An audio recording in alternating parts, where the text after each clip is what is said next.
Ex-husband tells everyone I prevent daughter from his wedding, out of spite, and now she hates me. My daughter's wedding invitation sits on my kitchen counter, unopened, mocking me with its elegant gold script. I'm not invited, but the whole town thinks I'm the villain who kept her away from her father's wedding out of spite. The truth, it's uglier than any gossip could conjure. My name is Laura Bennett, and I used to believe in second chances. I gave one to my ex-husband, Tom, when he swore he'd be a better father to our daughter, Sophie. After years of neglect, we were high school sweethearts once, bound by a love that felt invincible. But love doesn't survive a man who prioritizes his ego over his family. By the time Sophie was 10, Tom had traded our marriage for a flashy new life with a younger woman, leaving me to raise our daughter alone in our small coastal town of Havenport. I didn't mind. Sophie was my world, her laughter, her curious green eyes, her dreams of becoming an artist. I poured every ounce of my heart into her, shielding her from the pain of her father's absence. When Sophie turned 16, Tom reappeared, all charm and promises. He'd remarried, settled into a big house with his new wife, Claire, and wanted to make things right. I was skeptical, but Sophie was desperate for her father's love, so I stepped back, letting them rebuild their bond. For a while, it seemed to work. Sophie spent weekends at his house, came home glowing about his lavish gifts and stories of his travels. I ignored the pang in my chest, happy she was happy, but I should have known better. Tom never changed, he just got better at hiding his selfishness. The trouble started when Tom announced his second wedding, a grand affair to renew his vows with Claire. Sophie, now 18, was thrilled to be included.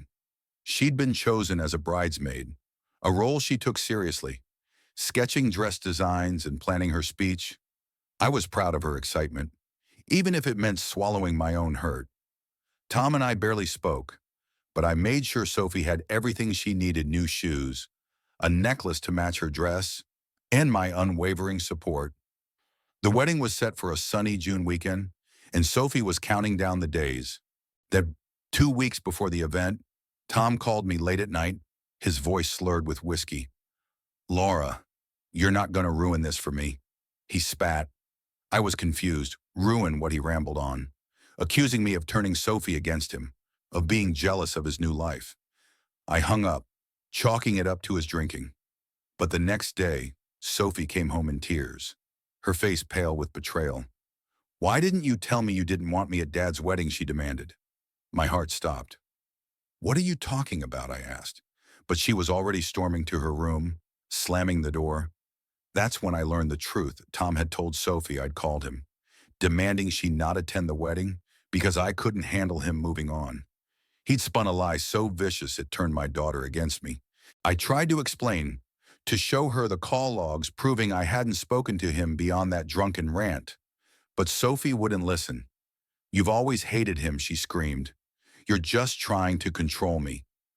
The words cut deeper than any knife. I'd spent years protecting her, sacrificing my own dreams to give her stability, and now she saw me as the enemy. Tom's lie spread like wildfire through Havenport. Friends I'd known for decades gave me cold stares at the grocery store. My coworker whispered to another, "Can you believe she'd do that to her own daughter?" Even my sister, Ellen, hesitated when I told her the truth, her silence louder than any accusation. Desperate, I drove to Tom's house, hoping to confront him. Claire answered the door, her smile dripping with pity. "Laura, you need to let go of the past," she said, as if I were some scorned ex obsessed with her ex-husband. Tom refused to see me, but I caught a glimpse of him through the window, laughing with guests like he hadn't just shattered my relationship with my daughter. I left, humiliated, my hands shaking on the steering wheel. That night, I sat alone in my living room, staring at Sophie's childhood drawings taped to the fridge. Each crayon stroke felt like a memory stolen from me. Sophie stopped talking to me. She moved in with Tom and Claire, claiming it was temporary until the wedding.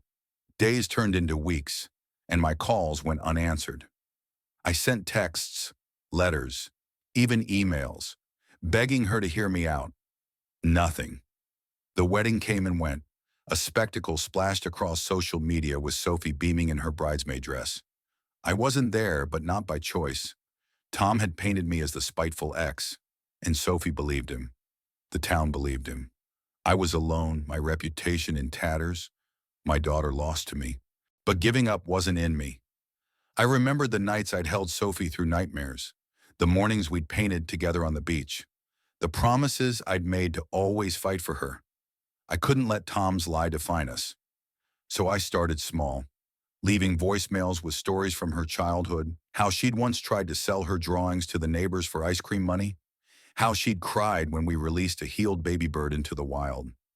I sent her a package of her old sketchbooks, hoping they'd remind her of who we were to each other. I didn't push, didn't demand.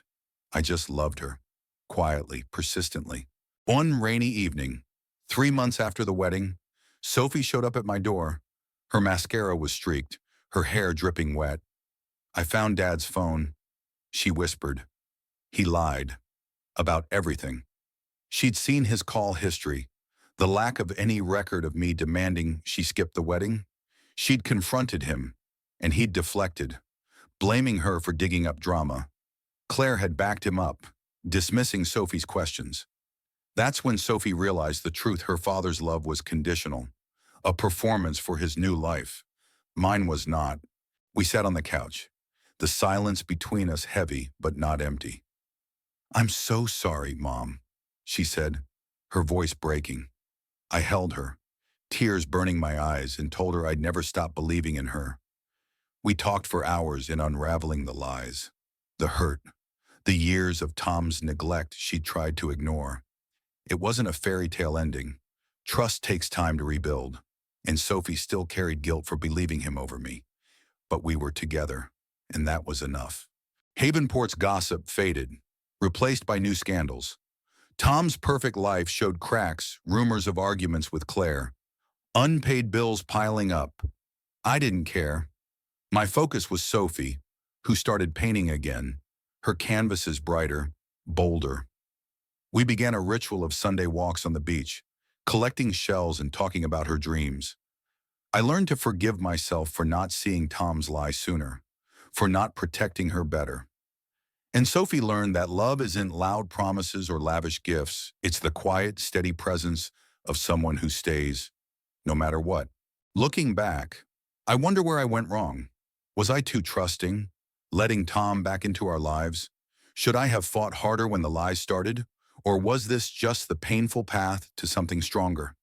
I don't have all the answers, but I know one thing: love is worth fighting for, even when it hurts. Sophie and I are proof of that. What do you think? Was I right to keep reaching out to Sophie? Or should I have let her come to me on her own? Share your thoughts on what's right or wrong in a story like this. And that is a one handing on